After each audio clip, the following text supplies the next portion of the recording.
సరిదిద్దేటటువంటి బాధ్యతలు అప్పచెప్పాలి, ఏ విధంగా విద్యార్థులకి మనం ఆదుకోవాలి, ఏ విధంగా అనారోగ్యంతో బాధపడేటటువంటి వారికి ప్రభుత్వం ఆదుకోవాలి, ఏ విధంగా వ్యవసాయానికి మద్దతు ధర ఇప్పించాలి, ఏ విధంగా ఉత్తమమైనటువంటి విత్తనాన్ని అందించాలి, ఏ విధంగా బీమాని రైతులకు కల్పించాలి. ఇలాంటి ఒక బ్రహ్మాండమైనటువంటి విధానంలో ఒక కొత్త చరిత్రను సృష్టించినటువంటి నాయకుడు జగన్మోహన్ రెడ్డి గారు. ప్రభుత్వం అంటే ప్రజల కోసం మాత్రమే, ప్రభుత్వం అంటే పేదవాడి స్థితిగతులు పెంచడం కోసం మాత్రమే, ప్రభుత్వం అంటే చిన్న అట్టడుగునున్నటువంటి కుటుంబాన్ని ఆదుకోవటానికి అనేటటువంటి ఒక దిశానిర్దేశాన్ని చేసి వెళ్ళారు. చంద్రబాబు నాయుడు గారికి అలవాటు, ప్రతిసారి అధికారంకి రాకముందు సంపద సృష్టి అంటాడు, అద్భుతాలు అరచేతిలో వైకుంఠం చూపించేటటువంటి ప్రయత్నం చేస్తాడు, అందలం ఎక్కిన తర్వాత వాటన్నిటినీ అటకెక్కిస్తాడు, మూట కట్టేసి ఉట్టి మీద పెట్టేస్తాడు. ఇది ఆయన్ని చాలాసార్లు గమనించారు గతంలో. అయితే గతంలో జగన్మోహన్ రెడ్డి గారి లాంటి ముఖ్యమంత్రి ఎవరు తగల్లా ఆయనకి, జగన్మోహన్ రెడ్డి గారి లాంటి పేదల పెన్నిది ఎవరు తగల్లా. అంటే గతంలో 5 సంవత్సరాల పరిపాలన చూసినటువంటి ప్రజలకి ఈ 6 నెలల్లో చంద్రబాబు గారి పరిపాలన చూసిన తర్వాత విపరీతంగా పోల్చడం మొదలుపెట్టేశారు. ఈ పోలికలో ఎక్కడా కూడా అందనంత ఎత్తులో జగన్మోహన్ రెడ్డి గారు ఉన్నారు.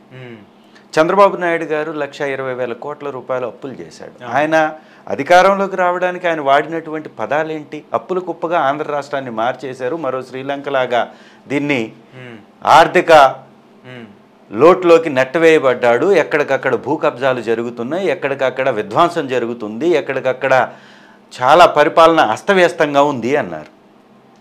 సరే, ప్రజలు కూడా కొన్ని పత్రికలు, కొన్ని మీడియా వ్యవస్థలు పనిగట్టుకొని చెప్పినటువంటి మాటల్లో కొన్ని వర్గాలు వారిని నమ్మి ఏమో చంద్రబాబు నాయుడు గారు చిట్ట చివరి అవకాశం అంటున్నారు కదా, మరి చిట్ట చివరి అవకాశంలో కొంత గతంలో చేయలేదు, మోసం చేశాననే రిగ్రెట్ ఉన్నట్టుంది అతనికి, గతంలో ప్రజలను మోసం చేసి నేను వంచాననేటటువంటి బాధ ఉన్నట్టుంది, ఈసారి ఏమన్నా మార్చుకుంటాడేమో, ఈసారి ఏమన్నా ఇంకొంచెం మంచి పరిపాలన అందిస్తాడేమో, జగన్మోహన్ రెడ్డి గారు 2,75,000 కోట్ల రూపాయలు మన అకౌంట్లో వేశారు కదా, ఇంకా వేస్తాడేమో, చంద్రబాబు నాయుడు గారు వస్తే డబ్బు లేకపోతే జగన్మోహన్ రెడ్డి గారు ఎలా అకౌంట్లో వేశాడు, డబ్బు ఉంది కాబట్టే వేశాడు కదా అని అనుకున్నారు. కానీ జగన్మోహన్ రెడ్డి గారు వేసినటువంటి డబ్బంతా కూడా ఎక్కడైతే వృధా అవుతుందో రీటెండరింగ్ పెట్టి వాటిని కాపాడాడు, ఎక్కడైతే దళారీ వ్యవస్థ ఉందో దాన్ని నిర్మూలించేసి అక్కడ డబ్బుని కాపాడాడు, ఎక్కడైతే ప్రభుత్వ వనరులు ఉన్నాయో ఇసుక కానీ మద్యం కానీ ఏవైతే పాలసీస్కి సంబంధించినటువంటి విషయంలో కానీ ఏవైతే ఖజానా ఉందో ఖజానాని డైరెక్ట్గా ప్రభుత్వ అకౌంట్కి తరలించడం ద్వారా ప్రతి రూపాయిని కూడా వడిసి పట్టుకొని ఎక్కడ జారిపోకుండా ప్రభుత్వ వ్యవస్థలన్నీ పటిష్టపరిచి పేదవాడి సొమ్ముని పేదవాడికి అందించే ప్రయత్నం చేశాడు కాబట్టి అన్ని డబ్బు ఇవ్వగలిగాడు. ఆ తపన తాపత్రయం తనకుంది కాబట్టి చేయగలిగాడు. చంద్రబాబు నాయుడు గారికి ఎక్కడుంది? నిజంగా ఒకసారి నేను అడుగుతున్నాను సూటిగా చంద్రబాబు నాయుడు గారిని, చంద్రబాబు నాయుడు గారు 3 సార్లు ముఖ్యమంత్రి అయినా ఏసారి కూడా రెవెన్యూ లోటు తప్ప మిగులు బడ్జెట్ తోటి ప్రభుత్వాన్ని నడిపిన చరిత్ర లేదు ఇప్పటివరకు. ఈసారి పక్కన పెడితే గతం గురించి చెప్తాను, 3 సార్లు ముఖ్యమంత్రి, 3 సార్లు కూడా లోటు బడ్జెట్ తోటే తన ప్రభుత్వాన్ని నడిపినటువంటి వ్యక్తి.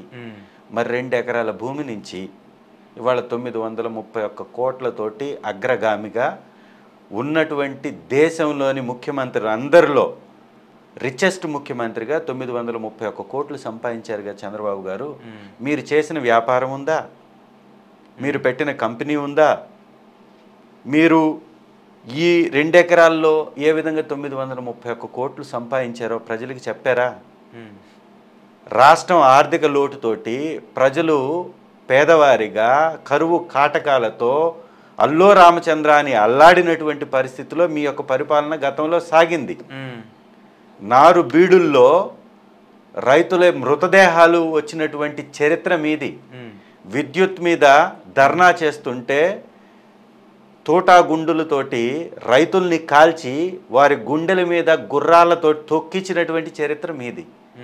ఎప్పుడు అస్తవ్యస్త పరిపాలన సాగించినటువంటి చంద్రబాబు నాయుడు గారు మాత్రమే ఏ విధంగా 931 కోట్లు సంపాదించాడు అంటే ఇది ప్రజల డబ్బు దోచుకున్నటువంటి డబ్బు కాదా? మిమ్మల్ని కూడా విమర్శిస్తున్నారు కదా, జగన్మోహన్ రెడ్డి కూడా ఆయన కేసులకు సంబంధించి ఆయన ఆస్తులకు సంబంధించి కూడా మాట్లాడుతూ వస్తారు కదా. జగన్మోహన్ రెడ్డి గారు రాజకీయాల్లోకి రాకముందే సండూర్ పవర్ లాంటి ప్రాజెక్ట్స్ ఎప్పుడో పెట్టారు. ఆయన వ్యాపారవేత్త. జగన్మోహన్ రెడ్డి గారు ఎలక్షన్స్కి రాకముందు, రాజకీయంలోకి రాకముందు అనేక ప్రాజెక్టులను పెట్టాడు. ఆయన వ్యాపారం చేస్తున్నాడు, అనేక కంపెనీస్ ఉన్నాయి. దాని మీద లాభం వచ్చిందని చెప్పుకోవటానికి అవకాశం ఉంది.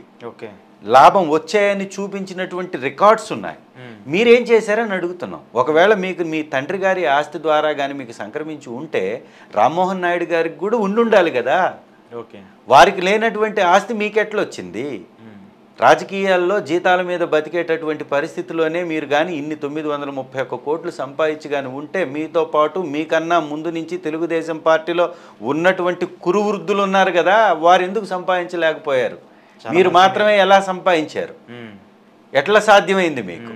అంటే ఇదంతా కూడా ఒక దోపిడీ, ఒక ప్రణాళికబద్ధంగా ఒక టీంని ఏర్పాటు చేసుకొని, ఒక బి గ్యాంగ్ని ఏర్పాటు చేసుకొని, బాబు గారి గ్యాంగ్ తోటి ఈ ప్రభుత్వంలో ఉన్నటువంటి వ్యవస్థల్ని దోపిడీకి గురి చేసి, విద్యా వ్యవస్థను కూడా ఏ విధంగా దోచుకుంటున్నారో ఒకసారి మీరు చూడండి.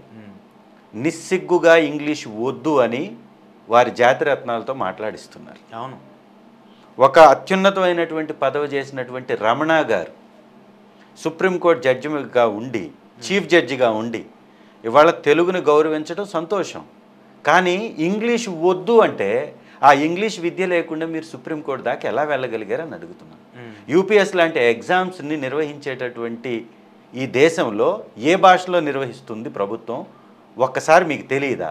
నిజంగా తెలుగు మీడియంలో తెలుగుని మీరు గౌరవించాలని అనుకుంటే ఈ యూపీఎస్ లాంటి విద్యా ఎగ్జామ్స్, పరీక్ష ఎగ్జామ్స్ని తెలుగులో కూడా నిర్వహించాలి, దేశంలో ఉన్న అన్ని భాషల్లో నిర్వహించాలి అని మీరు సుప్రీంకోర్టు చీఫ్ జస్టిస్గా ఉండి ఎందుకు ఆ విధమైనటువంటి ప్రణాళికనో లేకపోతే నిర్ణయాలను మీరు తీసుకోలేకపోయారు?